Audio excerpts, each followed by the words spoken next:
Quando nós nos lembramos de Miriam, vamos contextualizar um pouquinho. No início de Êxodo, nós vamos ver Miriam e Arão eram mais velhos que Moisés. E nós vamos ver uma irmã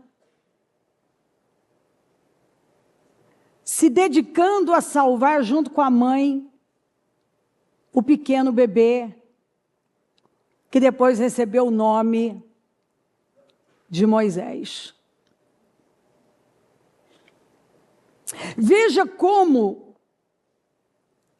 uma profetisa, que lá atrás lutou, você vê, ela sendo uma peça importantíssima para salvar o Moisés, o bebê Moisés, 3 meses. Ela se torna uma profetisa. Você vê na travessia do Mar Vermelho, do lado de lá, ela sendo uma influenciadora, ela pega os tamborins e sai louvando a Deus, impactando as mulheres e atrai todas as mulheres. Aquilo mostra, você lê o texto, você vê que ela tinha uma influência sobre as mulheres. Você vê que ela foi uma figura importante no projeto de salvação do irmão caçula. Mas como você termina é que importa. Como você termina é que importa. E o maior perigo é você permitir que no caminhar sentimentos vão tomando conta do coração e você não combate. Um incômodo,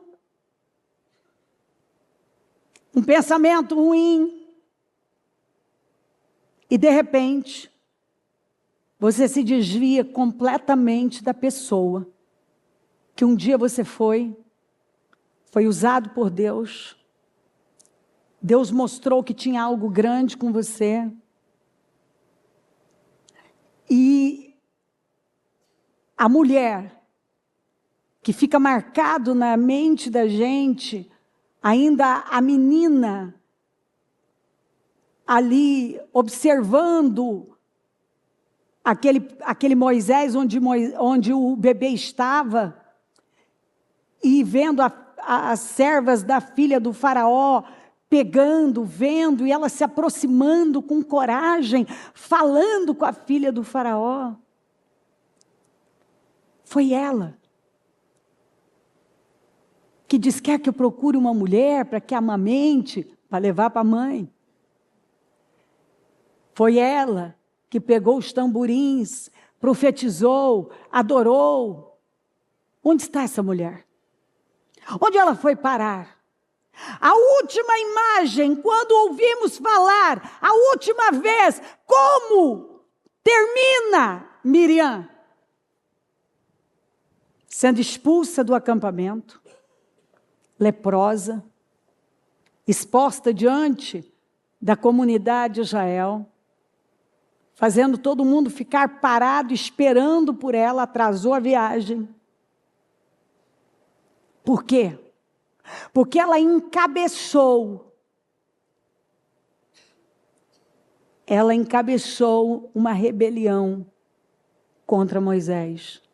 E o que a motivou? Ciúme, inveja.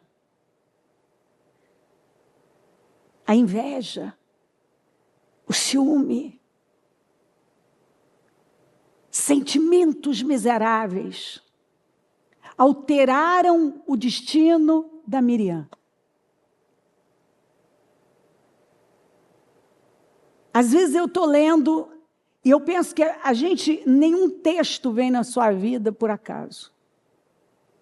Você precisa mergulhar. E à medida que você vai falando com a Miriam, falando: Miriam, o que você está fazendo na sua vida?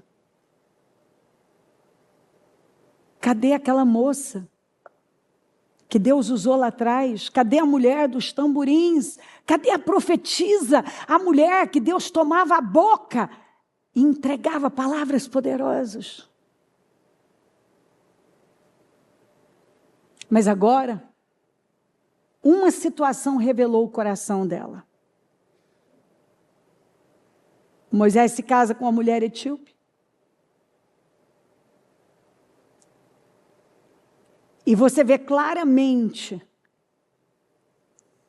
que o casamento, você vê que Deus permite situações para revelar os corações. Foi quando isso aconteceu, até então, eles estavam dentro do armário. Eles estavam fingindo que estava tudo bem. Ela, principalmente, porque foi ela que encabeçou a rebelião. E pior, Arão ouviu a Miriam. A Miriam levantou a rebelião e o Arão foi influenciado por ela. Sabe, quando alguém está levantando uma rebelião, gerando uma rebelião, questionamentos, e o que está por trás daquilo? Mentiras, sentimentos miseráveis, inveja. Você vai ver aqui, eu vou ler o texto, já vou. Na verdade, são pessoas amarguradas, que não tiveram o que elas queriam. Tem gente que, se você não der o que ele quer, ele vai mentir, ele vai enganar, ele vai levantar rebeliões, ele vai inventar histórias fabricadas. Mas espera aí, ninguém conhece a natureza do Moisés? Será que a essa altura Moisés ainda tinha que provar alguma coisa para alguém? Será que ao longo da vida, de tudo que já havia acontecido, já não foi mostrado, revelado quem ele era e que Deus estava com ele? Bom, vá ver. Era bom que algumas pessoas lessem, principalmente o livro de Números. Principalmente. Tem um livro que chama, me desculpe que eu não lembro o autor, mas lembro o nome do título. Ajuda-me, vamos ver se eu não vou errar, a mudar a minha atitude antes que seja tarde demais. Todo o livro é sobre o livro de Números. Porque se a minha atitude na vida não muda, vai chegar uma hora que vai ser tarde demais. Uma geração, se isso não mexe com você, uma geração inteira tombou no deserto. E o motivo foi rebelião.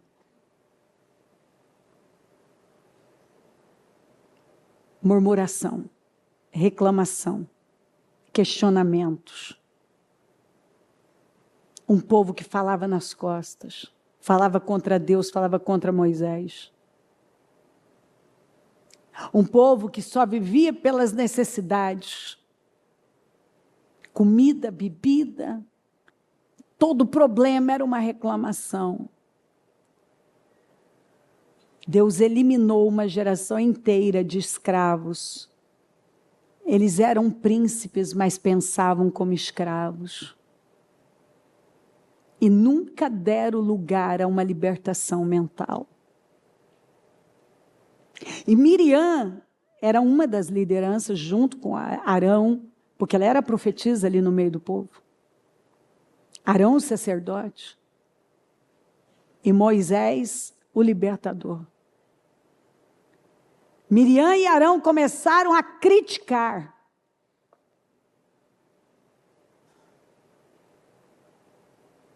Você pode encontrar sinônimos da palavra criticar em outras traduções. A fala mal. Levantar uma rebelião. Começaram a criticar Moisés porque ele havia se casado com uma mulher etíope. Isso aqui foi só o estopim para poder revelar os corações. Deus vai permitir situações para revelar os corações. E saiu o quê? Será que o Senhor tem falado apenas por meio de Moisés? Perguntaram. Vamos falar com a Miriam, né? Miriam, a essa altura, você vai dar lugar mesmo a um espírito desse? A uma invejinha dessa, Miriam? Você vai mesmo cair nessa cilada, minha filha? Você vai mesmo escolher o pior caminho? Você vai terminar mal assim, minha filha? O povo não aprende. O povo não aprende.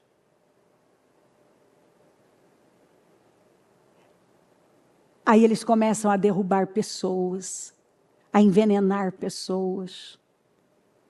E elas não estão entendendo que tudo que elas estão fazendo vai voltar contra elas mesmas. Ninguém precisa botar a mão. Porque Deus se incumbe em fazer o que é preciso. Será que o Senhor tem falado apenas por meio de Moisés? Perguntaram. Também não tem ele falado por meio de nós? Eles começam a questionar a liderança dele, a santidade dele. Eles começam a questionar o chamado e ministério dele. Olha o veneno escorrendo.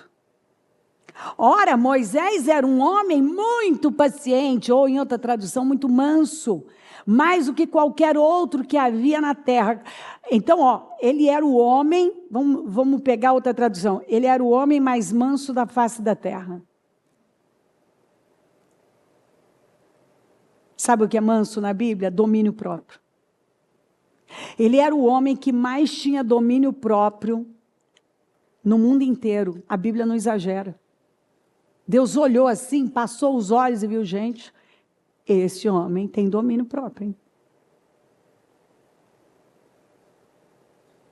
Era o homem que mais tinha domínio próprio. Mais manso. Ou seja, ele podia agir conforme seus sentimentos, mas ele tinha poder, ele podia fazer muita coisa. E era o varão Moisés muito manso, mais do que todos os homens que havia sobre a terra. A Bíblia não exagera. Olha o que o Espírito Santo quis que ficasse desse homem. O homem que mais tinha domínio, autocontrole, autoliderança. Por isso que ele estava liderando tanta gente. Imediatamente, foi imediato. Ou seja, tem coisa que não vai demorar tanto. Imediatamente o Senhor disse a Moisés, a Arão e a Miriam, dirijam-se à tenda do encontro, vocês três. E os três foram para lá. Chamou os três irmãos. Então o Senhor desceu numa coluna de nuvem e pondo-se à entrada da tenda, chamou Arão e Miriam. Os dois vieram à frente. Você viu que no início fala Miriam e Arão, porque Miriam deu início à rebelião. Mas você viu que aqui ele chama Arão na frente da Miriam, porque o Arão ocupava um lugar de sacerdote. E Deus já bota na frente, quer dizer, responsabilizando ele. Se a sua irmã não teve juízo, você tinha que ter tido. Porque eu confiei muito nas suas mãos.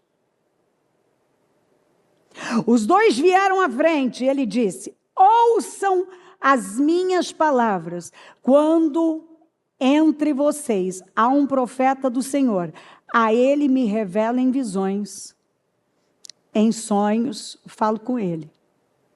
Ó, ele defendendo Moisés. Está vendo como você não precisa botar a mão? Não é assim, porém, com meu servo Moisés. Vocês podem não conhecer o coração dele, mas eu conheço. Vocês podem estar aí julgando, questionando, deduzindo, mas eu sei quem ele é. Eu conheço a vida privada dele, eu conheço o coração dele.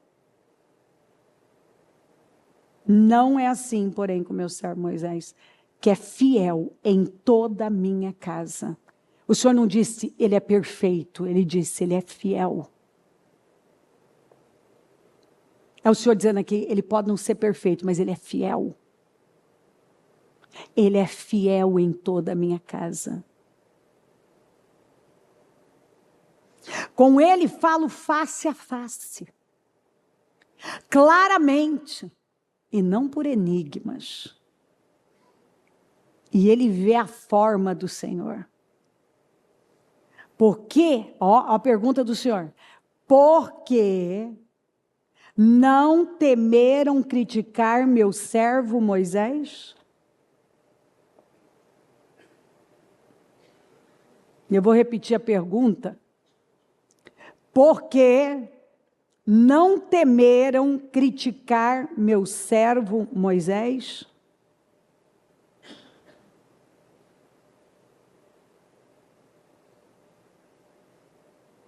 Então a ira do Senhor acendeu-se contra eles, e ele os deixou.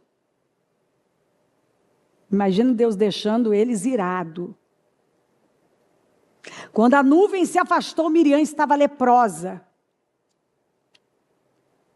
Porque o coração dela estava leproso.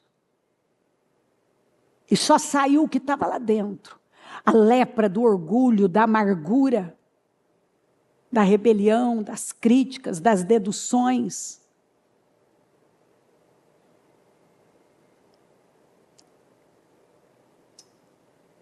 Miriam estava leprosa, sua aparência era como a da neve. Arão voltou-se para Miriam, viu que ela estava com lepra e entrou em pânico. E disse a Moisés, por favor, meu senhor, não nos castigue. Porque você vê que Deus deixou eles nas mãos de Moisés. E foi também algo para revelar o coração de Moisés ainda mais. Não nos castigue pelo pecado. Ó, ele agora confessa que tão tolamente cometemos. Nós somos tolos, nós caímos numa cilada. Ele mesmo, eu caí numa cilada. Que burrice, que loucura, onde eu fui me meter. Sabe aquelas coisas que as pessoas fazem, que quando as vendas caem, o negócio fica evidente, Deus mostra, ei, você mexeu, você não devia. E a pessoa só tem arrependimentos dentro dela, ela fala o tempo todo, meu Deus, para que eu fui me meter nisso? Para que eu fui ouvir? Imagina o Arão pensando, para que eu fui ouvir a Miriam, meu pai? Para quê? Por que eu não bloqueei no celular? Por que eu não apaguei a mensagem? Por que eu deixei sem resposta? Por que eu não fugi, saí de perto dela e disse, Miriam, sai de perto de mim. Vou ouvir isso não. Você está com seus problemas... Vai resolver com Deus, minha filha. Não vou cair nessa cilada, não. Não permita que ela fique como um feto abortado que sai do ventre de sua mãe com a metade do corpo destruído. Olha a imagem que estava deformada. Imagina a mulher, ficou deformada. Olha como ele estava olhando para ela em pânico. Ela estava deformada, provavelmente irreconhecível. Por quê? Porque ela foi mexer num território perigoso. E é o que eu vejo gente fazendo com a vida. Nós vivemos um tempo onde as pessoas perderam o temor. Elas perderam o temor. Elas não congregam.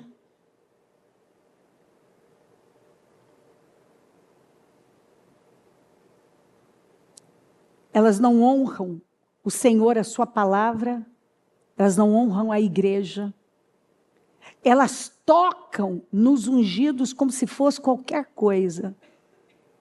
Qualquer coisa. E a Bíblia fala, não toca. Você vai pegar problema.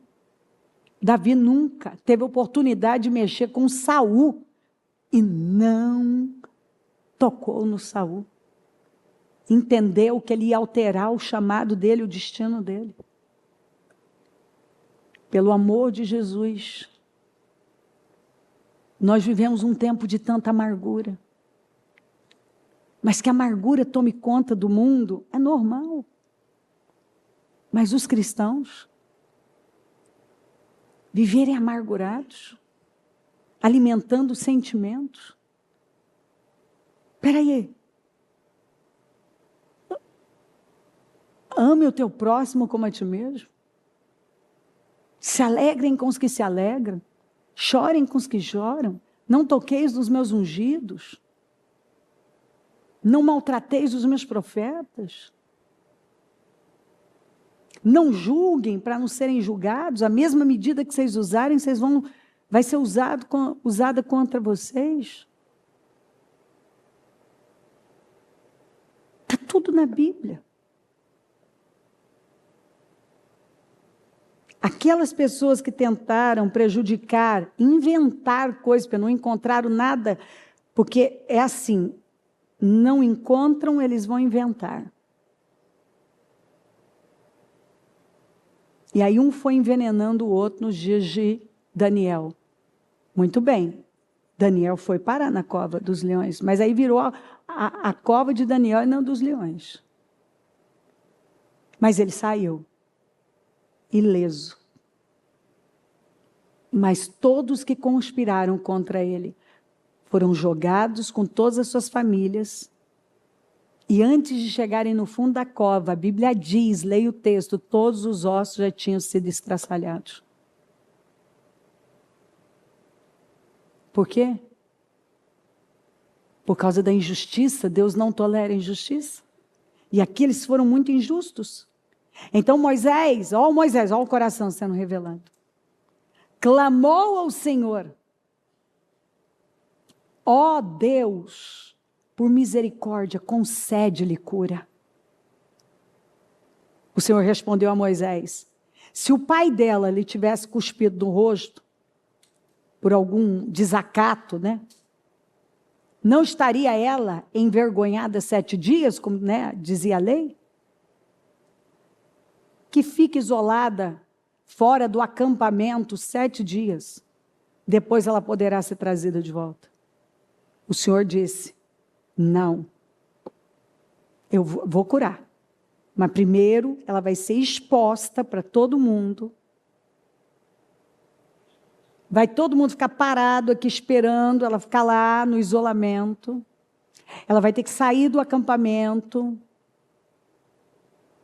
Todo mundo vai saber que a profetisa, a dos tamborins, a mulher que até então era uma referência e uma influência, mexeu onde ela não devia, atraiu uma lepra, agora ela está como imunda, ela vai ser exposta, ela vai ser envergonhada, daqui 7 dias eu trago ela de volta. Ela só volta depois de 7 dias. Ela vai cumprir esse tempo lá. Ela precisa aprender a lição. E todo mundo precisa ver. Então Miriam ficou isolada 7 dias fora do acampamento, na solidão, porque o leproso ia ficar sozinho. Sozinha. Ela traiu um problema que ela podia ter evitado. E o povo não partiu, olha, a Bíblia vai dando detalhes, enquanto ela não foi trazida de volta, quer dizer, ficou todo mundo lá. Por que a gente está aqui parado, que não vai? Miriam. Foi mexer, não devia. E aí, não vai? 7 dias. Antes de 7 dias, não levanta daqui. Miriam. Aquilo causou temor. Depois disso, partiram de Hazerote e acamparam no deserto de Parã. Então, queridos, eu poderia ler muitas coisas aqui, mas o texto, ele fala tudo. Ele dá detalhes. Ele é autoexplicativo. Ele mesmo, ele está lendo, ele está te ensinando, ele está explicando, ele está pontuando. Ele está mostrando para mim, para você, que muitas vezes nós podemos pegar problemas tão desnecessários, por bobagem, por causa do quê? Sentimentos. E aí, a cena que nós vemos, cadê a antiga Miriam? É como se ela nunca mais, pode procurar, ela voltou a ter relevância. Foi como se ela tivesse acabado com o ministério dela. Ela assinou um atestado de derrota. Acabou, não tem mais Miriam, não tem mais tamborim, não tem mais profetisa, não tem mais, cadê a Miriam? Cadê a mulher influente? Cadê a mulher admirável? Cadê a mulher que fez parte, foi um apoio para a mãe, para salvar o irmão? Ela nem sabia, mas ela estava salvando o libertador dela mesma, de todos. E agora, ela que viveu todas as bênçãos e experiências por intermédio daquele homem que ela estava criticando. Tudo que ela estava vivendo era por causa de quem? Do Moisés. Deus estava usando Moisés, é porque ele usa pessoas. Eu acho engraçado quando alguém fica só assim, foi Deus. A pessoa é tão orgulhosa que ela não dá honra, dizendo, Deus usou tal pessoa, porque não veio do nada. Deus usou tal pessoa para me abençoar. Mas tem gente que a ingratidão é o câncer da vida dela. É o câncer da vida dela. Por isso que você vai ver ela sempre patinando. Ela vai estar sempre nesse lugar. E vai chegar num ponto que ela se torna irrelevante, dispensável. Ela chega num ponto que é igual, queridos, às vezes eu vejo assim, né, a gente está sempre acudindo e atendendo, eu estou sempre explicando, as pessoas, as lideranças me perguntam, eu estou sempre respondendo. Tem dia que são inúmeras as respostas que eu dou, e às vezes você vê uma coisa acontecer com frequência, sabe? Poderia dar outros exemplos, mas esse é clássico. Sabe aquele cônjuge que faz questão de fazer o cônjuge nunca alcançar, nunca é aquilo, e a pessoa está sempre ali, está lutando para, sabe, para atingir aquele resultado, para ter um bom casamento, e aquela pessoa está sempre dificultando, e dificultando, e dificultando, e dificultando. Sabe o que acontece? A maioria. A pessoa cansa. Ela cansa. E aí, meu amigo, pode plantar bananeira. Porque a pessoa, ao invés de amadurecer, ela fica lá pegando nunca basta, ela dificulta. O outro nunca vai atingir a expectativa dela, nunca vai chegar, porque ela está sempre dificultando. Nunca é isso, é mais alguma coisa, nunca ela está sempre dificultando, até que a pessoa cansa. E aí, quando ela cansa, se ela tem um temor de Deus, ela vai honrar a aliança, ela vai se... Porque deixa eu te falar uma coisa, às vezes as pessoas confundem a palavra suportar com tolerar. Duas coisas diferentes. Suportar é você dar suporte para aquela pessoa ser o que ela foi criada para ser, ajudá-la. Tolerar é uma pessoa que te desrespeita, grita, ela, às vezes, até é agressiva, e você está tolerando aquilo e está deixando aquilo escalar.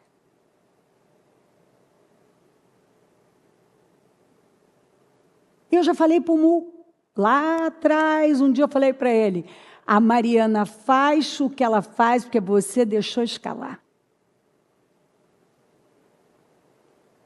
Eu falei, você não percebeu que ela está quase implorando para ser separada? Que o problema dela é interno. E ninguém pode resolver se ela... Você tem que dar suporte para que ela consiga chegar, mas não tolerar o que é intolerável.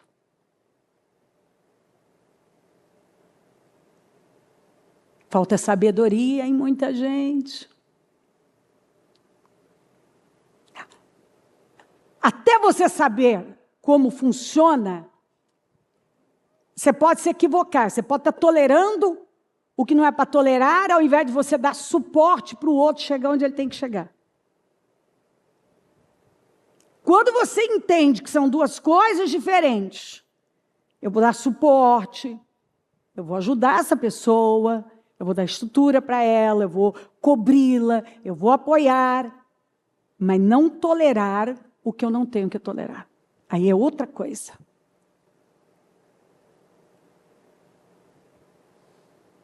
Isso em tudo na vida. Nós estamos aqui para dar suporte. Suportem uns aos outros. Quer dizer, dê suporte para o seu irmão, dê a ele visão, dê a ele ajuda, sabe? Seja uma estrutura, seja a sabedoria que ele não está conseguindo ser. Mas não tolera o que não pode tolerar. Põe limite.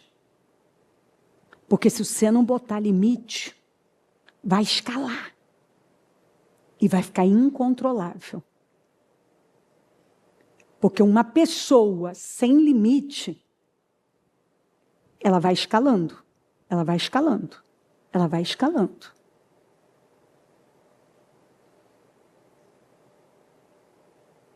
Isso aí eu falo a vida inteira.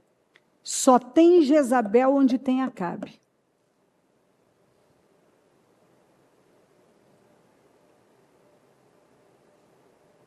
Nós precisamos voltar para a Bíblia, meus irmãos. O que está faltando é voltar para a Bíblia. O que está faltando é voltar para a Bíblia. O povo está vivendo com base na cultura, nas ideologias. Então, o homem... você vê aqui, mas isso é só para frouxo, viu? Homem frouxo é que tem problema em ser hétero e macho. Só frouxo. E estou te dizendo uma coisa. Isso é Bíblia, tá? Vai chegar um momento que hétero, macho, vai ser uma raridade. E que, de acordo com a Bíblia, 7 mulheres, vão aceitar conviver com um homem, só para ter um homem, de tão raro que vai ser. Isso é Bíblia, não é Cléo não, é Bíblia. É Bíblia. Não é Cléo não, é Bíblia. Parece engraçado, né? Isso não está na Bíblia. Tá lá Isaías, vai lá, lê a Bíblia. O povo não lê a Bíblia. O povo não sabe o que estão fazendo. As mulheres... por conta de ideologias, elas estão saindo da Bíblia. E elas estão matando o que é vida. Elas estão matando. Aí, depois você medita. Naquele dia 7 mulheres agarrarão um homem e lhe dirão, nós mesmas providenciaremos nossa comida, nossas roupas, apenas se case conosco. E nos livre da vergonha de sermos solteiras. Como não tem homem, a gente paga as contas só para ter o ser. É Bíblia. É Bíblia. Mas as pessoas, elas não vão para a Bíblia, elas não querem um padrão bíblico. E aí vai virando uma amargura, um orgulho e uma competição demoníaca. Aí ninguém tem paz.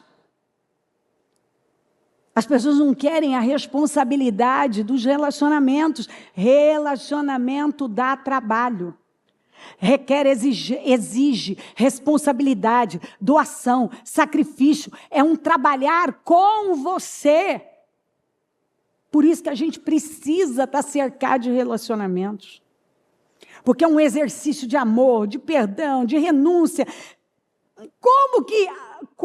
Me responde. Como que Moisés se tornou o homem mais manso da face da terra? Lidera 3 milhões de pessoas rebeldes para ver, ou você morre, ou você fica manso.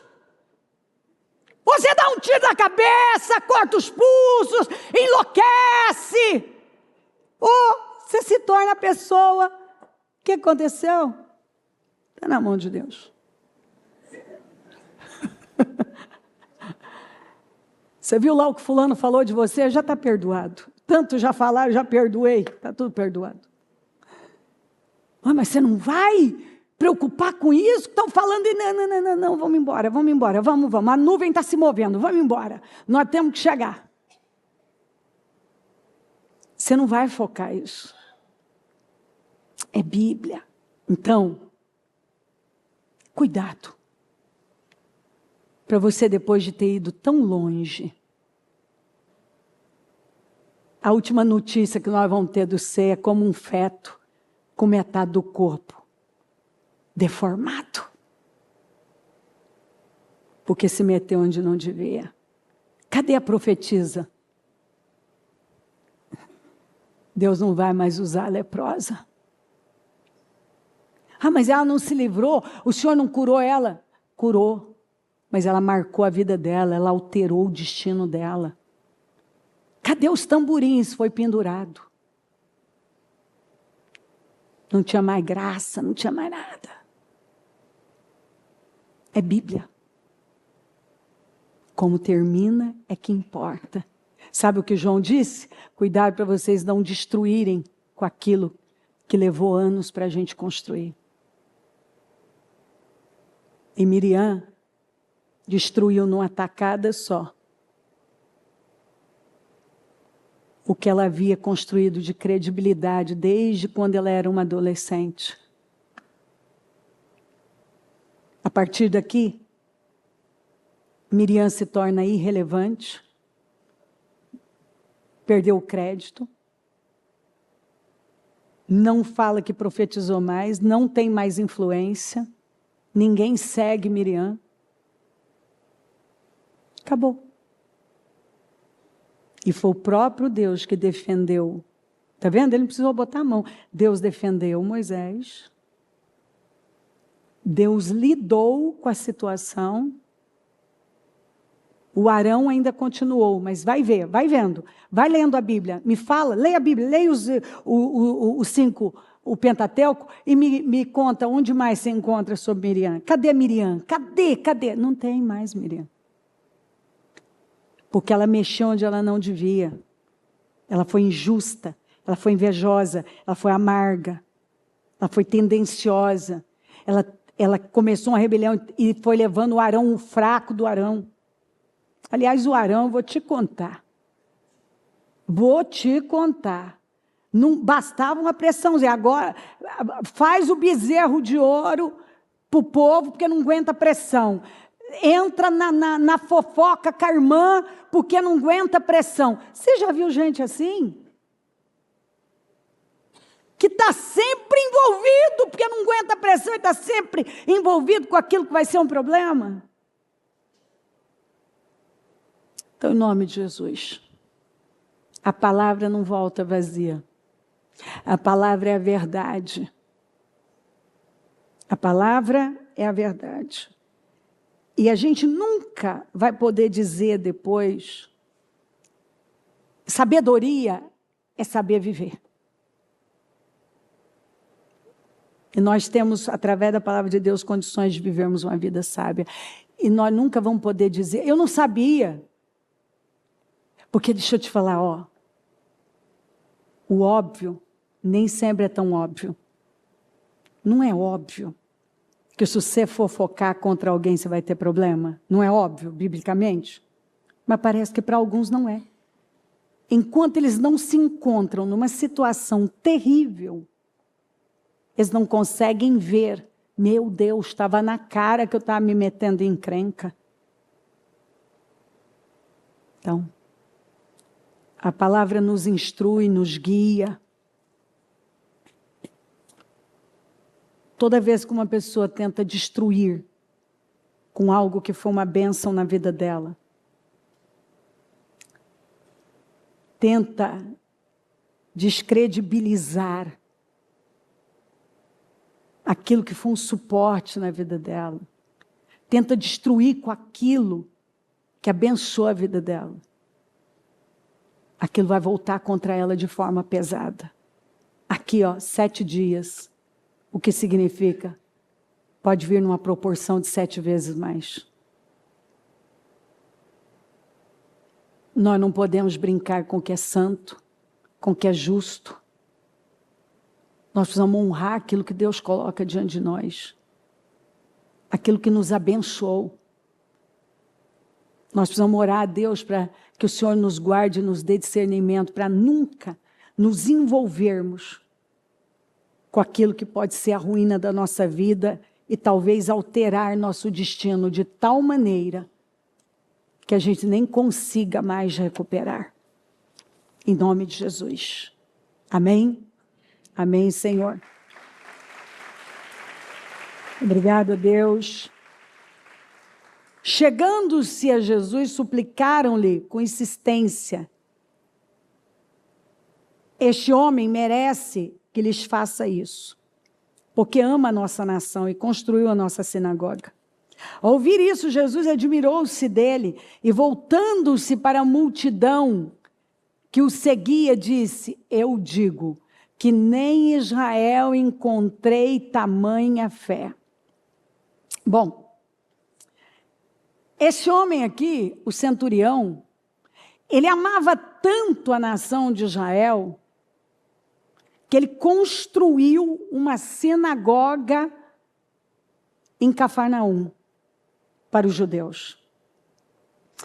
E ele tinha uma influência pela generosidade dele, a doação dele, que ele tinha um servo doente e quando chega ali, né, o pedido para Jesus socorrer e tal, o próprio povo, os próprios judeus intercedem por ele, afirmando: ó, esse homem, ele ama a nossa nação. Ele construiu uma sinagoga para nós. Se você continuar lendo o texto, eu só coloquei esses aqui, ele fala, ele precisa ser tratado de forma diferente. Porque olha o que ele tem feito pela nossa nação. Você vê que nada na Bíblia, ele era um gentio. Mas foi para esse homem, depois para a cananeia, para a mulher grega, que o Senhor disse que, ó, eu digo que nem todo Israel encontrei tamanha fé. Porque quando o Senhor está indo para orar pelo servo dele, ele agora manda dizer: ó, não precisa. Eu não sou digno de receber o Senhor. Eu sou homem de autoridade. Eu estou debaixo de autoridade e tenho pessoas debaixo da minha autoridade. E quando alguém me dá uma ordem, eu tenho que obedecer. E quando eu dou uma ordem, os meus subordinados têm que obedecer. Então, olha o que ele falou: basta uma palavra sua e o meu servo vai ser curado. O Senhor ficou admirado com a fé do homem, sendo ele um gentio, um romano, e falar dessa maneira. Ele falou: nem em Israel eu encontrei tamanha fé. Então Jesus ficou impressionado. E ele mostrou humildade quando ele disse: eu não sou digno de receber o Senhor na minha casa. Então esse homem, apesar de ser um estrangeiro, e ser um centurião romano.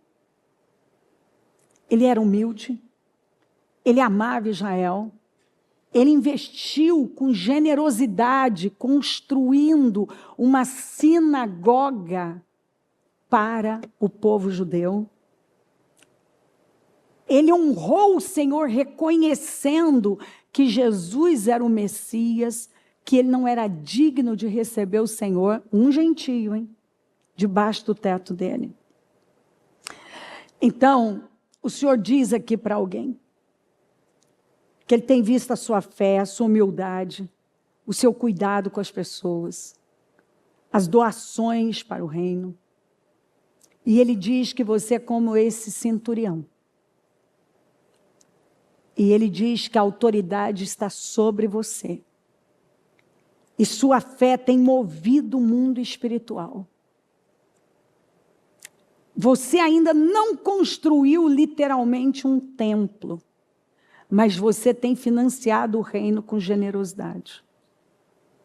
A unção está sobre a sua vida. E o Senhor está dizendo para você, para que você se levante com mais força, porque você vai fazer obras muito maiores do que já vem fazendo. Grandes serão as suas construções para o reino. Hoje, o Senhor diz para você, Ele está te respondendo sobre algo também. Você tem algo doente. Esse homem tinha um servo na casa dele, que era muito querido. Então você tem algo doente que parece que vai falecer, que você vai perder. Eu não sei o que representa isso, talvez um negócio, talvez um relacionamento, não sei. Talvez até um problema literalmente físico na sua casa, não sei. O que representa esse servo querido, que estava muito doente, à beira da morte, que parecia que ele ia perder. Você vê que ele tinha um apego àquele servo. Mas não morreu. E o Senhor está dizendo que o que representa esse servo na sua vida, você não vai perder. Você não vai perder. O Senhor é o Deus de perto e longe, e Ele agirá em seu favor, e você vai ter sua vitória. Hoje, você não entende algumas situações não definidas, mas entenderá perfeitamente em breve. Por isso o Senhor diz para você, confie e descanse nele. Porque você vai fazer obras maiores e o que parece que vai morrer, não vai morrer. Amém? Maravilhoso, maravilhoso, maravilhoso. Louvado seja o nome do Senhor por tudo. Junto aos rios da Babilônia, nós nos sentamos e choramos, com saudade de Sião. Ali nos salgueiros, penduramos as nossas harpas. Ali nos salgueiros, penduramos as nossas harpas. Como poderíamos cantar as canções do Senhor de uma terra estranha? Então vamos lá. Este salmo retrata a dor, a angústia do povo de Deus exilado na Babilônia. Tudo estava no chão, tudo tinha sido destruído, estava no chão e parecia que tinha acabado. Tudo. A nação destruída, os muros destruídos, o templo destruído. Ficaram lá só os mais frágeis. Babilônia levou os melhores com ela. E esse povo não tinha perspectiva de sair dali.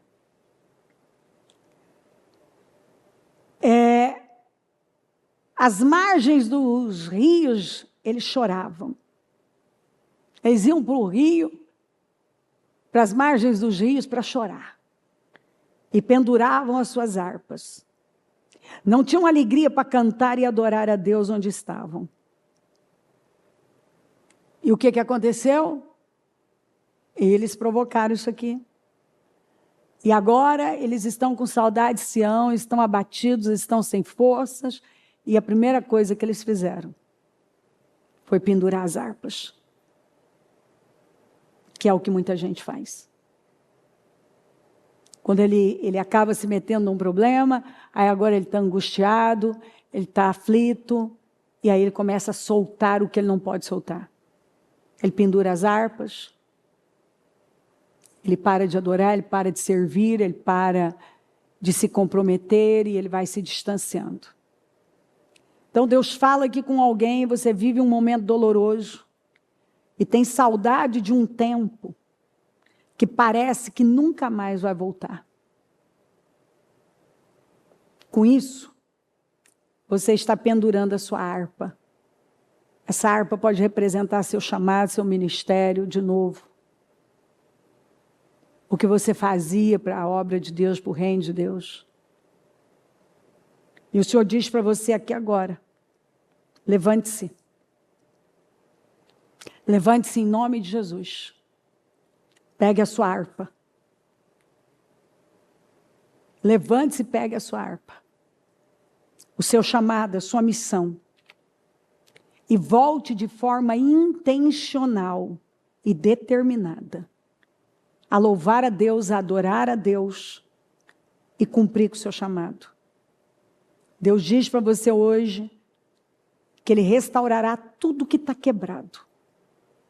Hoje tem muita coisa quebrada na sua vida. Mas se você entender, pegar a sua harpa, o lugar dela não é lá nos salgueiros. É você tocando para adorar a Deus. É você adorando o Senhor. A Bíblia diz que Abraão foi se fortalecendo, adorando a Deus, dando glória a Deus. É hora de você pegar a sua harpa em meio às dores, ao invés de você chorar. Você pode até chorar junto, mas junto adorando e tocando a sua harpa. Fazendo aquilo que você sabe que o Senhor te chamou para fazer. E Ele está dizendo que Ele vai restaurar tudo que está quebrado hoje. E trará de volta. Ele trará você de volta para viver um tempo muito melhor. Ele vai levar você a viver um tempo melhor. E parece que não tem. É só você ler a Bíblia. É Bíblia. Deus restaurou a nação. De maneira que o Senhor falou. Aqui vai ter praça. Aqui vai ter velhos e crianças sentados na praça. O povo vai voltar a se casar, a comprar terrenos, a construir. Você encontra sobre isso em Jeremias, sobre a restauração, 31, 32, 33, a coisa mais linda. O Senhor falando, eu vou restaurar. E Deus está falando com você. Ele está falando com você que vem um tempo melhor, superior. Aliás, você tem que lembrar, quando fala da restauração do templo em Ageu, fala que a glória da segunda casa será melhor, maior do que a da primeira. E Deus está garantindo a você, vai pegar a sua harpa, volte a tocar a harpa. Vai fazer o que você sabe que Deus espera de você. Porque Deus vai restaurar o que está no chão hoje. E está garantindo para você que será superior. A glória da segunda casa será maior do que a da primeira. Amém? Obrigada, Senhor. Obrigada, Senhor. Louvado seja Deus. Vamos ler um pouco longa, mas vale a pena. Paulo e seus companheiros viajaram pela região de Frígia e da Galácia, tendo sido impedidos pelo Espírito Santo de pregar a palavra na província da Ásia. Olha que coisa. Ele foi para uma direção achando que era, e o Espírito Santo não deixou. Você tem que ser guiado pelo Espírito Santo. Às vezes você toma uma decisão, mas a melhor coisa é Deus fechar as portas e dizer, não, você não vai. Quando chegaram à fronteira de Mísia, tentaram entrar na Bitínia, mas o Espírito de Jesus os impediu. Aí o que acontece? Às vezes você bate numa porta, você bate na outra, e não abre.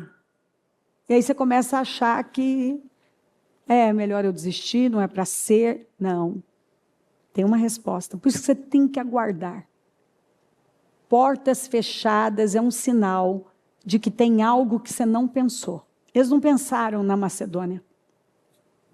Ninguém pensou na Macedônia.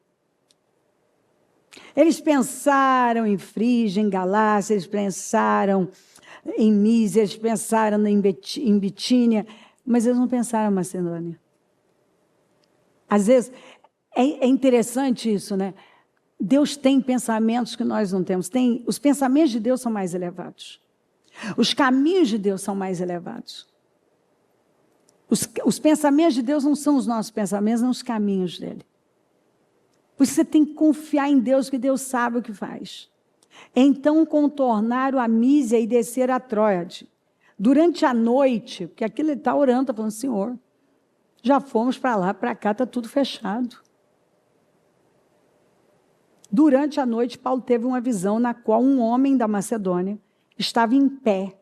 Ele suplicava, passe a Macedônia e ajude-nos. Depois que Paulo teve essa visão, preparamo-nos imediatamente para partir para a Macedônia, concluindo que Deus nos tinha chamado para lhes pregar o Evangelho. Partindo de Tróade, navegamos diretamente para Samotrácia, no dia seguinte para Neápolis. Dali partimos para Filipos, na Macedônia, que é colônia romana, e a principal cidade daquele distrito. Ali ficamos vários meses. Eu preciso puxar um pouquinho o gancho, porque chegou a hora deles começarem a ir para os confins da terra. Deus está tirando a igreja do lugar, de um lugar, digamos assim, não que fosse seguro, porque eles eram perseguidos, mas mais controlado. Então veio de Jerusalém, Samaria, e está indo para os confins da terra. E agora o Senhor tira e coloca, leva a igreja um lugar, pensa um lugar ímpio. Pensa um lugar onde as pessoas... Você já viu a imagem de Diana dos dias deles? Outro dia ainda eu entreguei no encerramento de jejum e me faltou explicar esse detalhe. Quando eu falei sobre... Eu usei ainda a expressão as pessoas que vivem atrás apenas de mamar nas tetas de Diana. Porque Diana, a imagem de Diana, é uma deusa com muitas mamas. Muitas mamas. O que representava que o povo vivia para mamar nas tetas de Diana, para suprir as necessidades que supostamente Diana supria. Mas quando você chega mais perto, a primeira coisa que aconteceu foi quando foi revelado o espírito de Pitom, através daquela moça que ela falava a verdade pelo espírito da mentira. Ela tinha um espírito de adivinhação. E quando Paulo repreende o espírito de adivinhação e perde o lucro, os senhores viram que estavam perdendo lucro, foi aquele horror que eles viveram. Quando eles começam a pregar e as pessoas começam a jogar seus livros e começam a se arrepender, houve uma revolta, mas pensa uma revolta, porque os caras começaram, eles estão contaminando, disseminando uma mensagem onde o povo vai desprezar Diana e o nosso lucro vai por água abaixo. Quando você lê o texto, está tudo em Atos, você vai ver que eles, na verdade, a maioria só explorava a deusa Diana, mas não levava o povo a ser enganado, acreditando na deusa Diana. Que com aquelas muitas tetas, aquelas muitas mamas, ela ia poder satisfazer as necessidades do povo. Mas, na verdade, eles ganhavam dinheiro, e foi este o ponto, e é quando eles falam, está assim lá. Nós vamos perder nosso ganho. Porque todo o nosso ganho vem das romarias, das procissões, das peregrinações que o povo faz, que são devotos de Diana. E aí chega Paulo e começa a pregar a verdade, e o povo começa a ver que aquilo era tudo um engano. E quando eles começaram a perceber que o lucro estava sendo perdido, que eles não tinham mais os ganhos que antes eles tinham, eles agora partem para cima de Paulo com tudo, com a maior violência. Por quê? O que importava era o comércio. A religião era usada apenas como um comércio. E o povo buscava Diana para suprir suas necessidades. Era a sua divindade que supriria as necessidades. Bom, vamos continuar o texto. Então, dali partimos para Filipos, na Macedônia, que é colônia romana e a principal cidade daquele distrito, e ali ficamos vários dias. No sábado, saímos da cidade e fomos para a beira do rio, onde esperávamos encontrar um lugar de oração. Sentamo-nos e começamos a conversar com as mulheres que haviam se reunido ali. Uma das que ouviam era uma mulher temente a Deus, mas ela ainda não tinha crido em Jesus. Ela era temente, tipo Cornélio, né? Mas ainda não são salvos. Então, uma das mulheres, uma das que ouviam era uma mulher temente a Deus, chamada Lídia, que vendedora de tecido de púrpura. Era um corante caríssimo, que só os nobres e os reis tinham condições de comprar. Tecidos caríssimos. Era alta costura. Essa mulher era uma mulher de negócios. Então, vendedora de tecido de púrpura da cidade de Tiatira. O Senhor abriu o seu coração para atender a mensagem de Paulo. O Senhor abriu o coração dela. Tendo sido batizada, bem como os de sua casa, ela nos convidou dizendo: se os senhores me consideram uma crente no Senhor, venham ficar em minha casa. E nos convenceu. Deixa eu ler aqui na Almeida. E uma certa mulher chamada Lídia, vendedora de púrpura da cidade de Tiatira, e que servia a Deus, nos ouvia, e o Senhor lhe abriu o coração para que estivesse atenta ao que Paulo dizia. Então vamos lá. Lídia era uma mulher de negócios, muito bem sucedida, por sinal, natural de Tiatira, mas que morava em Filipos, na Macedônia. Empresária de sucesso no comércio de púrpura, tecidos, corantes, extremamente caros, como eu disse, que só a elite e a realeza da época usavam. Ser vendedora desse artigo, aqui, negociar esse tipo de produto, indicava alto poder aquisitivo para a pessoa, status social e influência. Lídia foi a primeira convertida na Europa a Jesus. Ela encontrou Paulo aqui à beira do rio, quando ele vai para a beira do rio, procurando um lugar para orar, vai exatamente para a beira do rio e ali chegam essas mulheres. Ela passou a ouvir as pregações do Paulo e a Bíblia faz questão de deixar esse detalhe, que o Senhor lhe abriu o coração para entender a mensagem do Evangelho. A necessidade de se render a Cristo Jesus. Ela foi batizada, a família inteira foi batizada. E olha que coisa mais linda, a sua casa foi o primeiro ponto de luz, primeira célula, o primeiro núcleo. Foi o início da igreja, virou a igreja do Senhor ali, o povo passou a congregar. E ali cresceu. Então, o Senhor aqui diz para alguém, a maneira como o Senhor me levou a colocar é exatamente assim: você é Lídia. Você pode ser um homem Lídia, um jovem Lídia também. E o Senhor diz que você é nobre, que você tem fome por Ele. E o Espírito Santo está abrindo o seu coração para que você entenda coisas que até então você não tinha entendido.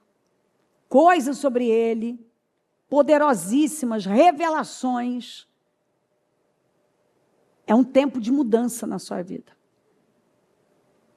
É um tempo de você romper e ver coisas que antes você não conseguia ver com essa clareza. Mas isso é devido à sua fome.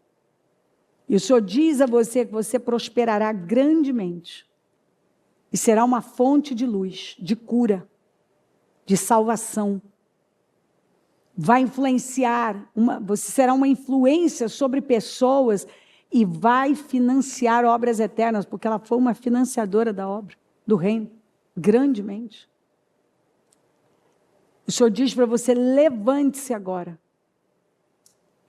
E não tenha medo, vá para as margens do rio. Talvez você nem sabe por que você está indo para esse lugar refrescante, porque você está descendo até a beira do rio. Ou seja, o Espírito Santo vai te guiar para que você encontre o que você precisa. Ela precisava encontrar com Paulo a mensagem de Paulo, para que ela pudesse cumprir com o propósito dela, porque ela tinha fome. Então, levante-se e vá para as margens do rio, que representa o Espírito Santo. Deixa o Espírito Santo te guiar. Ele vai guiar você para lugares e realizações que você jamais imaginou. Sua casa, sua vida será um lugar de destinos curados. Um lugar onde Deus vai curar vidas. Deus vai usar você para o projeto dele, grandemente. Ali era algo que estava iniciando, e Deus tocou o coração daquela mulher, para que ela abrisse as portas da casa dela, e fosse uma financiadora do início daquela obra. Eles foram guiados por Deus em tudo, não puderam entrar aqui nem ali, de repente vem a visão, vai para Macedônia. Agora vai para a oração.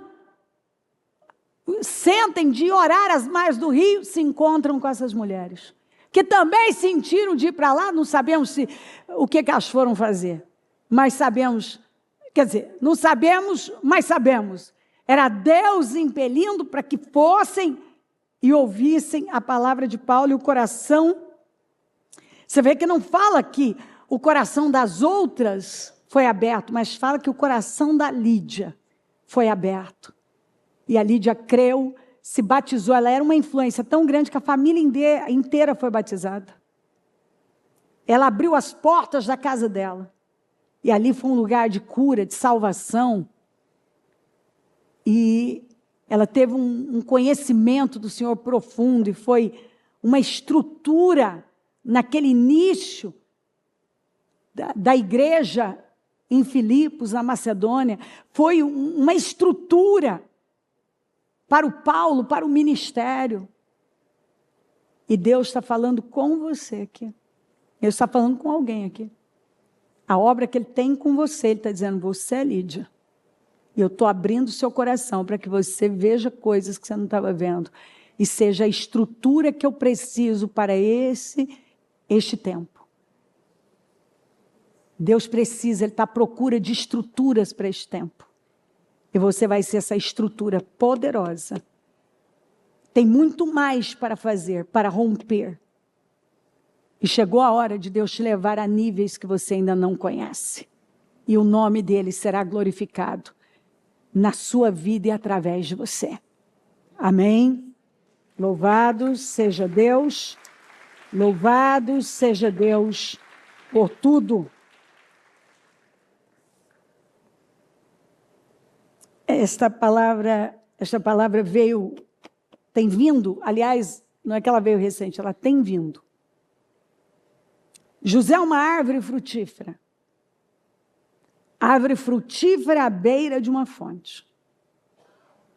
Então Deus já começa falando com José. José é Deus acrescenta.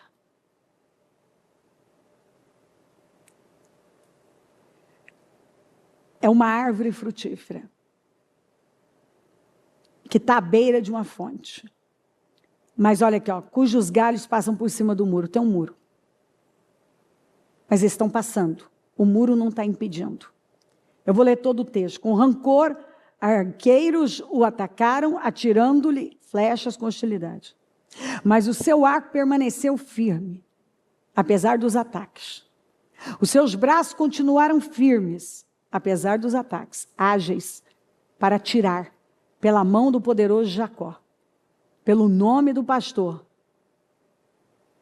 a rocha de Israel, pelo Deus seu pai, que ajuda você, o Todo-Poderoso, que o abençoa com bênçãos dos altos céus, bênçãos das profundezas, bênçãos da fertilidade e da fartura. As bênçãos de seu pai são superiores às bênçãos dos montes antigos, as delícias das colinas eternas, que todas essas bênçãos repousem sobre a cabeça de José, sobre a fronte daquele que foi separado de entre os seus irmãos. Deus tem já mostrado que ele tem te separado. Ele já deixou claro que você é uma árvore frutífera, que você está junto à fonte. Mas muros cada vez maiores têm se colocado diante de você. Mas o Senhor tem deixado claro para você, seus galhos continuam atravessando. E Ele está dizendo, nenhum muro vai poder parar você. São bênçãos em várias áreas que repousam sobre a sua cabeça.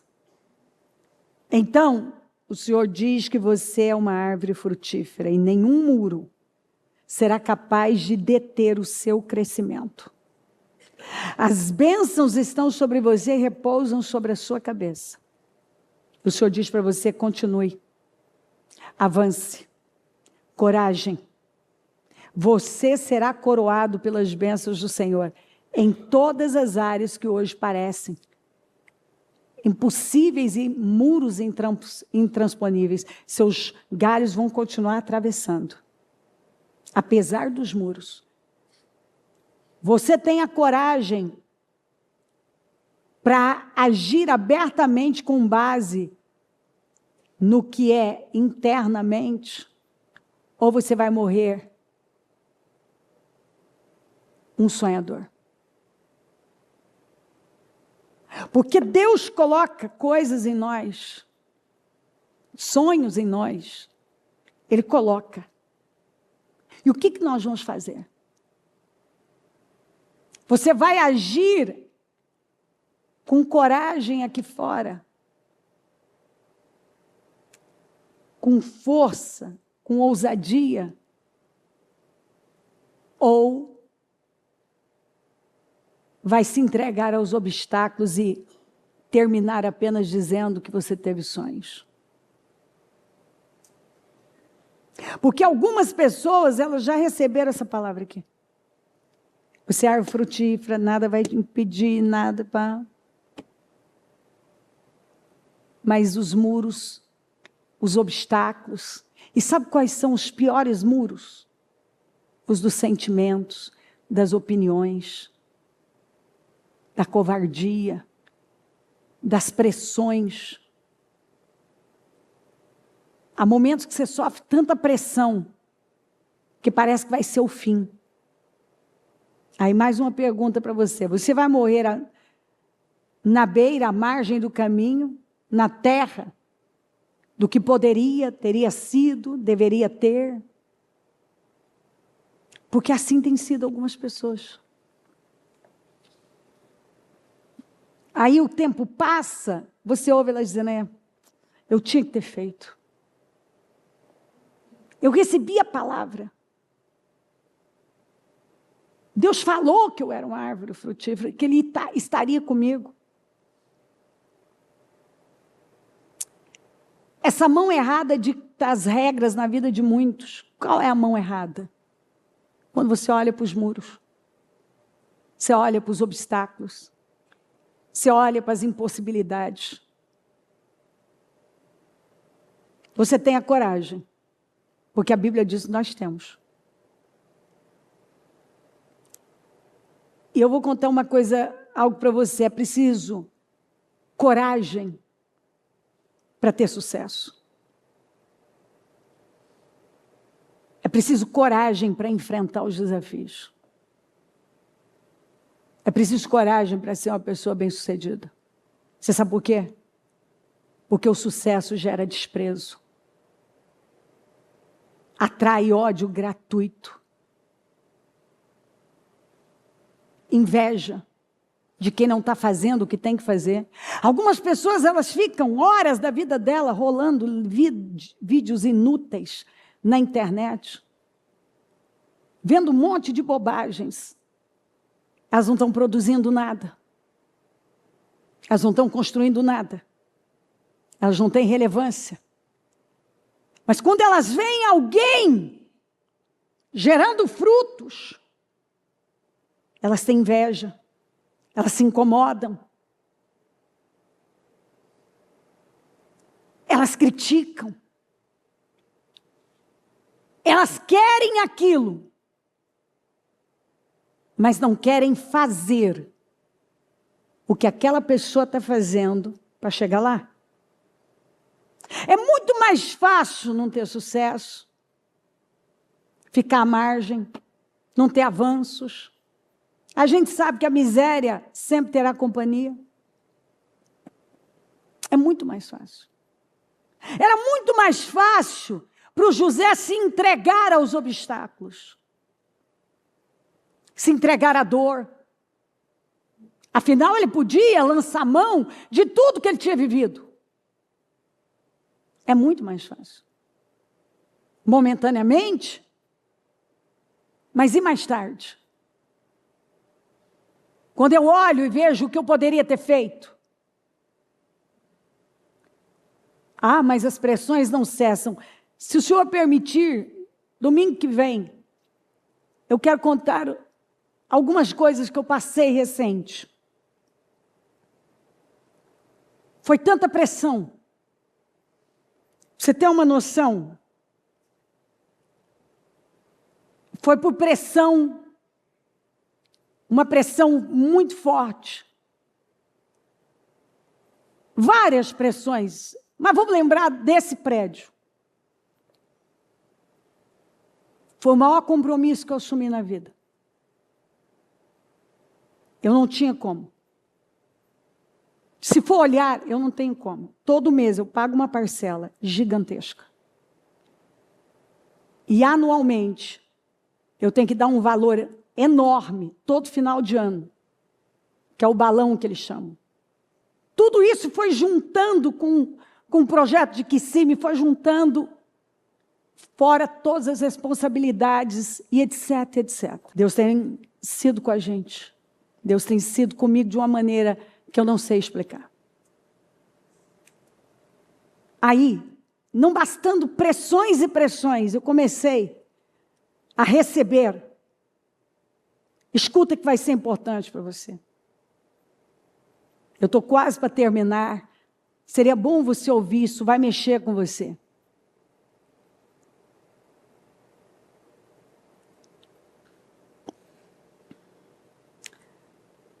Começa uma pressão lá em Rio Preto. Eu não vou contextualizar, que vai demorar um pouco, mas eu já contei isso algumas vezes. Que quando eu aluguei o prédio central, aí tinha um prédio do lado. E que, primeiro nós tivemos situações e oramos, e aquilo se resolveu. Na hora dos cultos, eles colocavam músicas altíssimas para nos atrapalhar, as pessoas ali. Foi uma luta, e eu ia, ungia, orava para Deus fazer. Bom, aí pedi, Senhor, nos dá vitória. Era uma coisa difícil. O prédio não era forrado, eles botavam aquelas músicas altas e etc. Bom, aquele prédio desocupou. Eles pediam um valor absurdo para a gente alugar. Não tinha condições. Por 3 anos seguidos, de forma inexplicável, eles me emprestaram o prédio para eu fazer um encontro de casais lá, a parte de recepção. De graça. E segurando um valor, 3 anos, eles não alugaram. E eu continuei ungindo e tomando posse de que aquele prédio ia ser nosso. Pois eles baixaram o valor, um valor absurdo, do que estavam pedindo, assim, sem explicação, porque estavam cansados, não alugavam, pagando despesa, não alugaram para nós, para se livrar daquela despesa de IPTU, de um monte de coisa e tal. Pulando mais, vamos indo. Aí deu um tempo, a igreja vai avançando, foi crescendo e tal. Nós unificamos os 2 prédios. Ou seja, você já foi lá? Parece que é um prédio só, mas são 2 prédios. Depois, eu já contei para você da pressão, papai, eu comprei a área do fundo. Que foi outro milagre na época para o estacionamento. Porque eles mudaram lá na frente, não ia mais poder estacionar ali, etc. Então. Aí, o dono do prédio morreu. E vem vindo essa batalha. Um tempo aí. E a pessoa que está negociando, eu já fui sendo informada que, assim, era sinal de que seria um desafio. E começou a ser mesmo. Pulando um pouco mais, tem vários detalhes. Eu estou debaixo de muitas pressões e desafios. Agora, resumindo, tentando segurar isso e tal, ele agora disse definitivamente, disse, vocês precisam assinar a carta de desistência e eu dou 6 meses para vocês se estruturarem e liberar o prédio, levantar o muro. Parece que é graça, né? Que é piada. Ou vocês compram o prédio.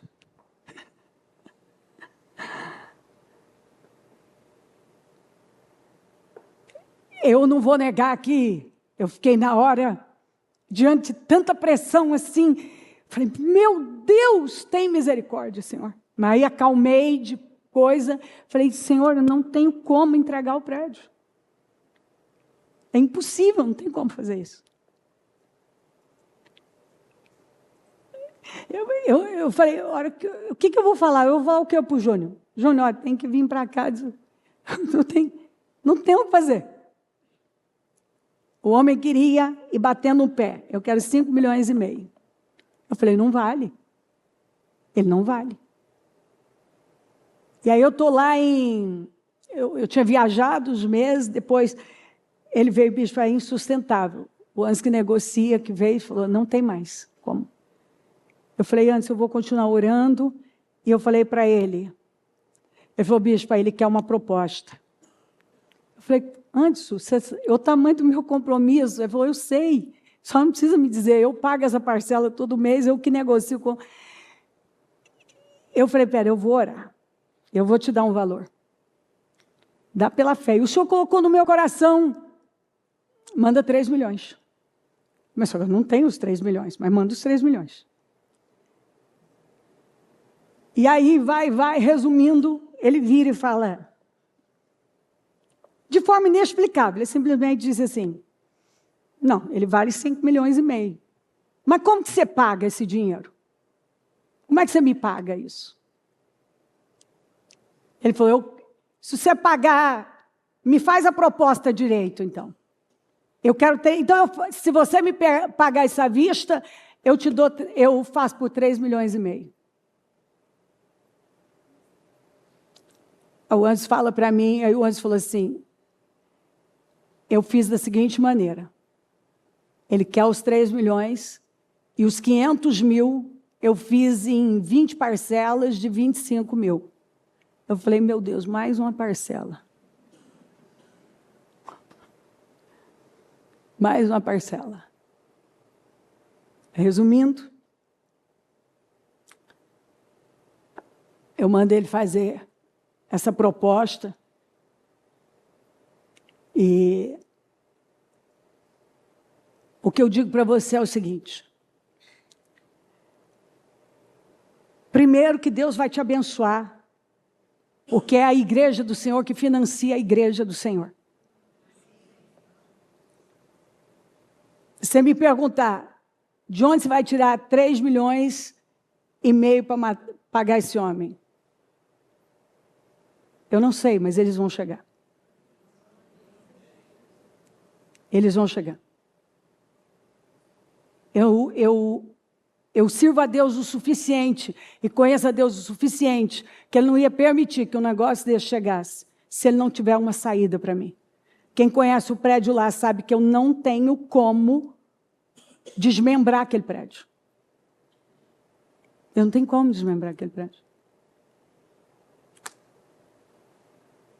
Então eu tenho que crer que vem essa negociação, já comprei o fundo, para que Deus me abra aí para frente, monta a porta para eu encerrar com aquela outra parte. Eu tenho que crer assim. E que da mesma maneira que Ele me abriu essa porta, você me pergunta, você tem muito que pagar? Muito que pagar e muita coisa. Essa pressão que veio agora, que juntou com várias outras situações, que foram muito fortes para mim, acabou afetando até um pouco. Acho que eu tive um estresse muito forte, porque veio a pressão, me realinhei em Deus, porque era mais uma pancada ali, de algo que eu tinha que encarar e como. Mas eu fiz o que eu sempre tenho feito. Eu imediatamente me realinhei. Quem eu sou? Sou uma árvore frutífera. Muros não podem me impedir. Deus não vai permitir uma coisa sem me dar uma saída. Existe uma saída. E eu não posso recuar. E eu não vou recuar.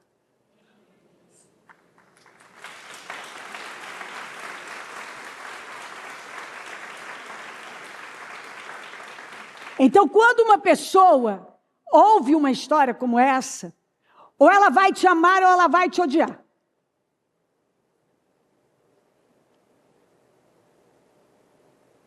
Ou ela vai pegar você como uma inspiração, ou ela vai ter uma raiva gratuita de você, uma revolta.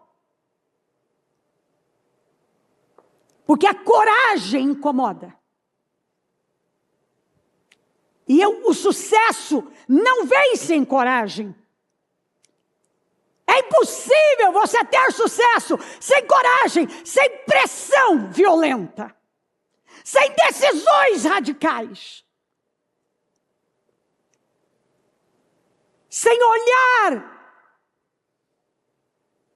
Se você não olha com o olhar da fé, você sucumbe, você entra em desespero. Mas quando você se alinha, e você para e fala, não, calma, pensamentos, não. O Deus que me trouxe até aqui. E se Ele está permitindo que as coisas se juntem todas de uma vez só, Ele tem uma saída, Ele tem um propósito. Vai ser mais um grande testemunho que eu vou dar. Eu estou construindo novos testemunhos. Em nome de Jesus. Em breve eu direi que tem o prédio da Taquari, que tem aquele prédio do interior e outros mais virão. Coragem! Tenha coragem! Coragem! E lembre-se, não tem sucesso sem coragem! Eu falo, me arrepio inteira. O sucesso gera desprezo. Às vezes vão te desprezar e te atacar só porque você teve coragem. Porque você encarou algo, crendo num Deus que não falha, que é infalível. Que muitas vezes Ele permite que algo chegue até você, para ver o que vai sair de você. Fé. E você vai dar condições para te levar para um nível mais alto? Ou você vai ficar aí, tremendo de medo e buscando a base da razão, conjecturando com raciocínios. Como é que você vai fazer? Perguntando, e agora, o que eu vou fazer? E agora, o que eu vou fazer? E agora, o que eu vou fazer? Porque não é um prédio que eu entrego, simplesmente, e mudo para outro. Aquele prédio está adaptado. Não tem como fazer isso. Não tem como. Então Deus permitiu algo. Exatamente para me levar a criar novas ondas. Ondas de poder. Porque se você não quer causar ondas, seja medíocre, seja normal, e se encaixe nas expectativas dos outros, nas opiniões, e tema todas as pressões que chegarem até você. Então Deus diz para você, levante-se e crie, cause ondas poderosas, e vá além em nome de Jesus, porque você é uma árvore frutífera. As bênçãos repousam sobre a sua cabeça, e não tem muro que vai poder impedir você passar. Não tem muro, apenas avance, amplie a sua tenda, finque bem as suas estacas, não tema o que está aí fora, vai rompendo, não deixa de viver a sua vida com a perspectiva do mundo. O que estão falando, você vai se arrepender. Eu falava isso muito na pandemia, não pare sua vida, porque você vai se arrepender. E eu tenho falado a mesma coisa, não pare por causa de impostos altos, por causa de aflições que chegam. Não pare de sonhar, não pare de romper, não pare de chegar mais perto do que Deus tem impulsionado você. Não deixa as opiniões, a linguagem do mundo impedir você, porque fica evidente que a glória é maior quando a economia está pujante. As pessoas vão dizer também, a economia estava pujante, a economia estava uma locomotiva. Mas aí, de repente, tudo acontece. Quando a economia vai mal, os impostos estão, como eu preguei a semana passada, esmagando as pessoas. Quando você acha que Deus quer mostrar a glória dele? Quando está todo mundo muito animado, porque vai, ou quando está todo mundo desanimado e dizendo, não dá, e alguém se levanta, porque creu na palavra e diz, dá, com Deus eu posso, com Deus eu vou, e eu vou ampliar, eu vou crescer, eu vou romper no momento mais difícil. Levante-se! Em nome de Jesus, levante-se, em nome de Jesus. A palavra é para o seu coração. Levante-se. E agora, literalmente, levante-se. Um momento, só um momento, levante-se. E depois eu vou só encerrar, entregar para os dízimos e encerrar. Por favor, levante-se um pouco. Literalmente, põe a mão no seu coração e começa a falar com Deus. Eu sei que o Senhor tem uma obra comigo, eu sei que eu sou uma árvore frutífera, eu sei que eu estou aqui para vencer, eu sei que o Senhor tem algo comigo, eu sei que as bênçãos estão sobre a minha cabeça, e eu vou criar ondas de poder. Eu estou me levantando, Senhor. Senhor, e eu não vou parar, eu não vou temer, eu não vou me acovardar, eu estou indo, Senhor, e eu creio que em meio à maior pressão da minha vida, o Senhor vai me honrar. Eu estou abrindo meus olhos, a perspectiva está mudando, vamos, como imaginando a sua alma, assim é. O Senhor, o anjo disse para Jacó: olhe e veja as coisas como você quer, vamos, escreva a visão, vamos, em nome de Jesus, levante-se agora em nome de Jesus, levante-se agora, agora em nome de Jesus, e decida que você não vai ficar na mediocridade, à margem, que você vai se levantar e vai dar condições para Deus te honrar, e você será tudo que Ele criou você para ser.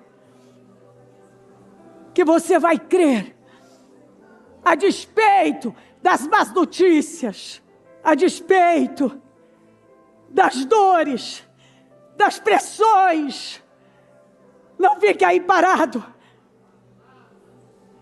Se você continuar falando de problemas, você vai se abater e nada vai se resolver. Se você continuar olhando para os lados, você vai diminuir o passo e vai se acovardar. Você precisa olhar para o alto. É hora de você olhar para o alto e acreditar na verdade e se encher de força. Deus está falando: coragem, porque as bênçãos estão sobre a sua vida. Põe para fora seus dons, seus talentos. Dê passos ousados, porque Deus vai honrar você. A obra dele precisa, o reino dele precisa. Ele quer que você creia, para ele confiar mais nas suas mãos, para que você derrame no reino. Você terá mais. Eu sei, eu me lembro, eu recebo até hoje testemunhos de pessoas que derramaram quando eu estava naquele momento difícil, dando um passo de fé para comprar taquari. E o que eu mais recebo são testemunhos de pessoas que dizem: bispa, foi um divisor de águas quando eu fiz aquele depósito, quando eu dei aquele passo de fé para a compra da taquari, o meu salário aumentou em tantas vezes mais, a minha vida mudou. Eu comprei a minha casa, enquanto eu comprava a casa, ajudava a comprar a casa do Senhor. O Senhor me deu sonhos impossíveis. Ei, Deus não mudou. Ele honra a sua igreja, Ele honra o seu povo. Ele diz: não temas, porque eu sou contigo. Não te assombres, porque eu sou o teu Deus. Eu te esforço, eu te ajudo com a minha destra fiel. Tem alguém aqui com uma situação, você está numa condição como daquele leproso, que correu até Jesus e falou: se quiseres, podes me curar. E o Senhor tocou nele, e ele foi curado na hora. Você tem feito essa pergunta: se o Senhor quiser, o Senhor pode fazer. E o Senhor está dizendo: eu quero. E Ele toca você agora, e Ele te surpreende, e Ele muda a sua vida para a glória dEle. Ele muda a sua vida. Quando o Senhor faz barro nos olhos do cego de nascença, Ele manda ele se lavar no tanque de Siloé. Como que ele ia descer aquele barranco? Você ainda não entende algumas coisas. Deus vem fazendo uma obra na sua vida. Ele tem aberto a sua mente. E agora você recebe uma direção para você ir para o seu tanque de Siloé, para o que representa o tanque de Siloé. E parece que você não tem condições de chegar lá. O Senhor diz a você: vá. Porque você vai chegar, vai lavar os olhos, vai ver. Apenas vá. Apenas vá. Tem alguém aqui enfrentando uma situação comum nos dias de Débora e de Baraque. Quem está diante de você é alguém que tem muita força. Jabim, com o comandante Císara, tinha 900 carros de ferro. Quando eles se movimentavam, a terra tremia. E você vai ter que se deparar com um confronto. É uma situação que vai ser desafiadora para você. Mas no dia do confronto, caiu uma chuva inesperada, o rio Gizon transbordou e os carros atolaram. Vá para a sua batalha. Porque onde eles colocam a confiança, vai atolar. Onde eles colocam a confiança, vai deixá-los impotentes. E Císara teve que correr a pé para se salvar. E aí você conhece a história que ele foi morto por Jael. Aquilo que o inimigo coloca a sua confiança, vai atolar. Deus está dizendo para você, vai atolar. Os carros de ferro vão atolar. Vão atolar. Mais uma vez, eu sinto trazer aquela palavra de Rebeca. Quando Rebeca deu água para o servo de Abraão e para os 10 camelos, ela não sabia que aqueles camelos fedorentos carregavam tesouros para ela. Deus volta a falar com alguém. Faça o que é sacrificial, sirva. Dê água de beber.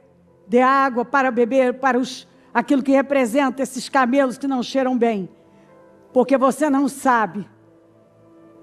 Mas no lombo desses camelos tem um tesouro que é para você.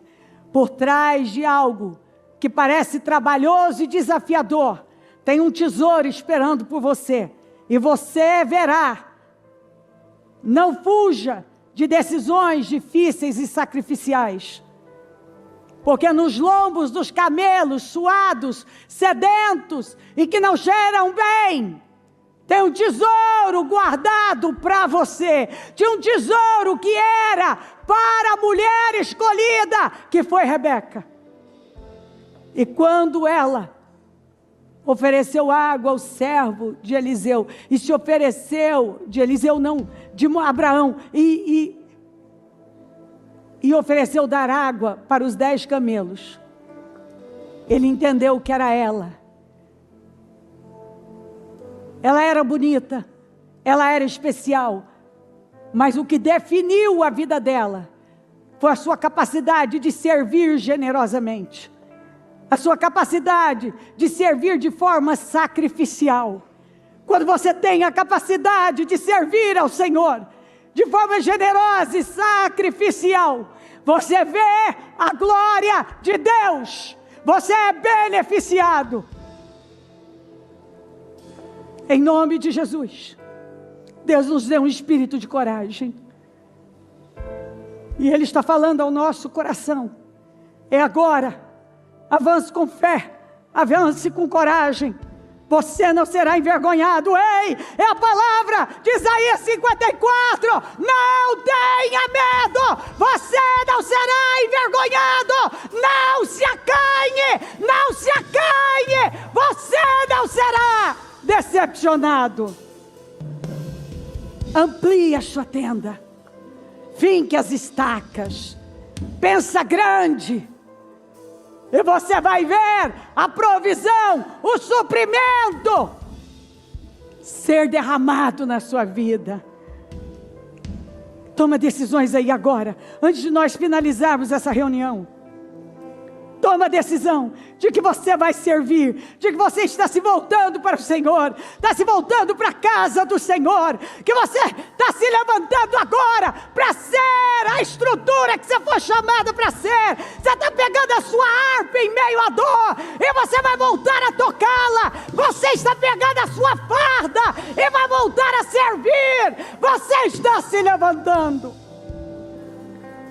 Vamos, você que está, talvez parou. Você está em casa, talvez desanimou, para com isso. Você não vai se realizar se você não estiver onde você foi plantado. Quando Deus planta uma pessoa num lugar, e se você está aí, você sabe que Deus plantou você aqui. Tem coisas que Deus faz na nossa vida, atrelada a algo. Tem pessoas que Deus levantou totalmente atreladas ao ministério Mudança de Vida. O seu chamado é aqui, a sua prosperidade está aqui, o seu crescimento está aqui. Por quê? Porque aonde Deus colocou você para servi-lo. Em nome de Jesus. Você vai ver como Deus vai levantar pessoas, como vai prosperar, porque eu vi, Ele falou comigo da outra vez da Taquari, Ele disse, eu disse para você, eu vou levantar meu povo, eu vou prosperar a minha igreja, não vai faltar, eu sei que Deus vai fazer uma grande obra na vida da igreja, então abra o coração, porque Ele quer levantar você, para financiar obras eternas. Eu nunca vi diferente. Então levante-se. E agora, dentro do seu coração, toma decisões que você não vai recuar. Você vai estar na presença de Deus. Você vai estar assiduamente na igreja. Você vai pegar a sua harpa de volta. Você, Lídia. Você está se levantando. E está dizendo, eis-me aqui, Senhor. Eis-me aqui, Senhor. Eis-me aqui, é isso que Ele quer ouvir de você. Sou eu a pessoa. Eu sou a pessoa. Eu estou aqui, Senhor. Eis-me aqui. Levanta-me. Usa-me. Envia-me a mim.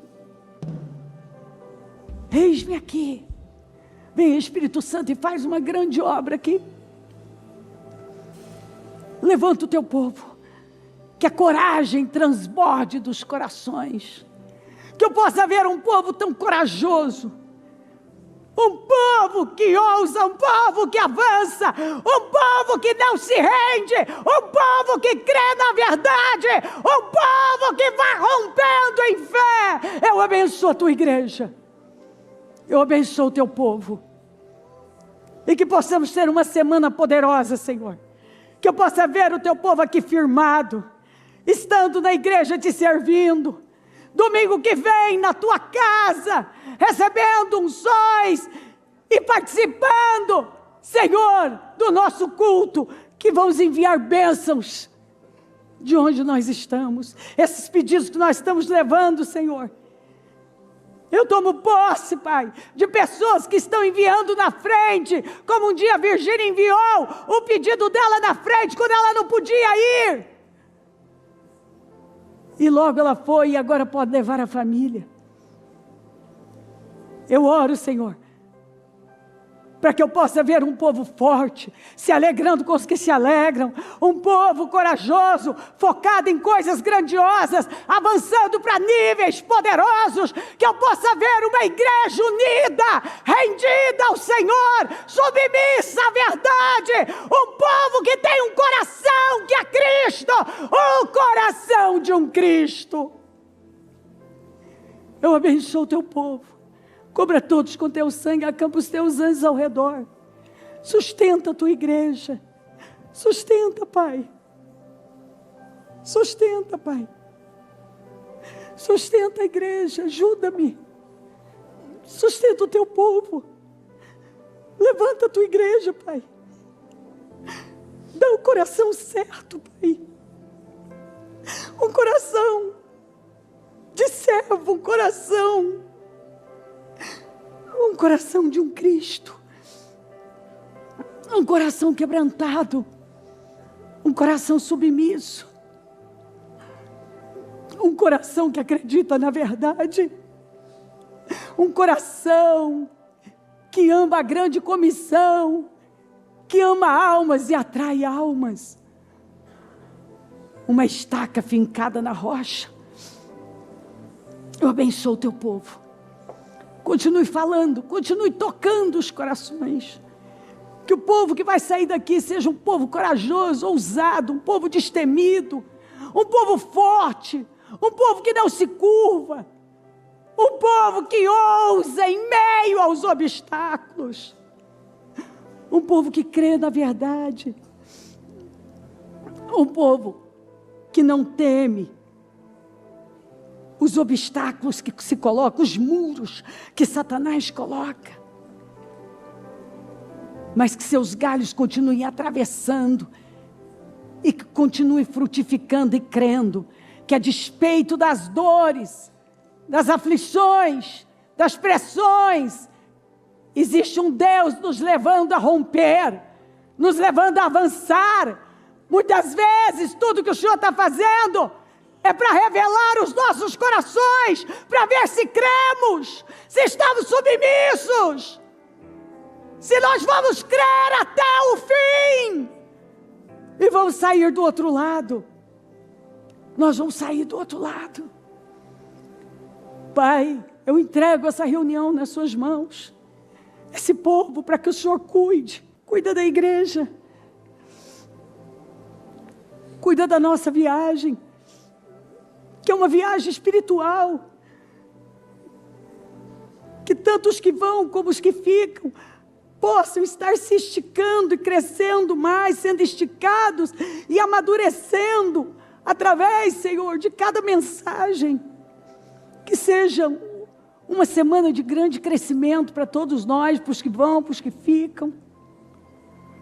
Que a Tua graça esteja sobre a igreja. Abençoa os meus obreiros queridos que têm me dado tanto apoio, Senhor. Abençoa, Senhor, cada um que tem derramado a vida, cada doador, cada pessoa que tem doado a sua vida, desde das mínimas às máximas. Segura o Teu povo, Pai, nas Tuas mãos. E que venha um tempo de muita graça, muito favor, muito louvor, muitos testemunhos.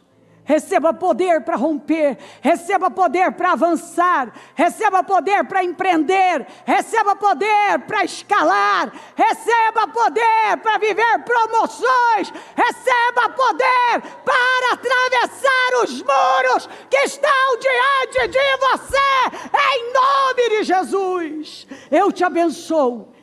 E de que você vai sair desta reunião com uma graça maior, com poder, com manto de poder, que cobre você e veste você. Que você passe por um batismo de coragem, de ousadia, que te capacita a saltar e a formar, a gerar, a criar ondas de poder, de glória, e a viver a graça do Senhor, e ser uma fonte de graça para outras pessoas. Pai, receba o nosso pequeno sacrifício, porque grande foi o seu. Receba, Senhor, esse jejum desta manhã. Receba, Senhor, e materializa os projetos, conquistas, materializa sonhos, desejos e projetos. Cubra todos com Teu sangue, acampa os Teus anjos ao redor, e sustenta o Teu povo debaixo do Teu sangue, com anjos poderosos ao redor. Que a Tua graça e o Teu favor estejam abundantemente sobre o Teu povo, aqui, em todo lugar, em cada igreja, sobre esta igreja, sobre a nossa viagem, sobre tudo que vamos fazer para a glória do Teu nome. Eu agradeço ao Senhor, porque o Senhor é bom. Te louvo por sua bondade e fidelidade. Mais uma vez peço Tua bênção, dou a minha bênção. Obrigada por tudo. Obrigada, meu Deus, amém. O Evangelho de Jesus Cristo é a boa notícia. Jesus tomou o nosso lugar pela punição do pecado, para que pudéssemos entrar em seu lugar de vida eterna. Eu convido você agora a se voltar para o Senhor em seu coração e dizer: eu o recebo como meu Senhor e Salvador. Eu entrego tudo nas suas mãos. Eu deixo todas as partes da minha vida que não o honram e passo a viver a partir de hoje intencionalmente para servi-lo, honrá-lo e celebrá-lo como meu Senhor e Salvador. Jesus é a porta de salvação. É o caminho, a verdade e a vida. Ele é o pão da vida. E Ele te ama.